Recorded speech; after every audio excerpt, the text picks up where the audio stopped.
Hello students and girls, next ভিডিওটি mathematics 40, প্রথম 38, তারপরে 39, এখন 40, তিনটি ভিডিও আমি আজকে তোমাদের ছাড়িতেছি। তাহলে প্রশ্নটি হচ্ছে খুবই সহজ পদ্ধতির প্রশ্ন,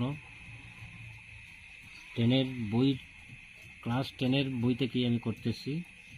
প্রশ্নটি হচ্ছে -2/3 হোল টু দি পাওয়ার 4 এর মান কি হবে?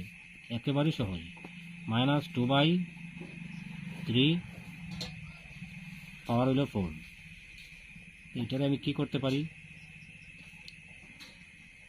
যদি আমি এরকম করি, মাইনাসের উপরে যদি 4 থাকে, মানে যুগ্ম সংখ্যা থাকে, তাহলে প্লাস হয়ে যায়। পাওয়ার যদি যুগ্ম থাকে, মানে এমনি বোঝা যায় চারটি মাইনাসে যদি আমি এই পূরণ করি, মাইনাসে মাইনাসে প্লাস, প্লাসে মাইনাসে মাইনাস, মাইনাসে মাইনাসে প্লাস, মানে প্লাস হয়ে যায়। 2 এর উপরে যদি 4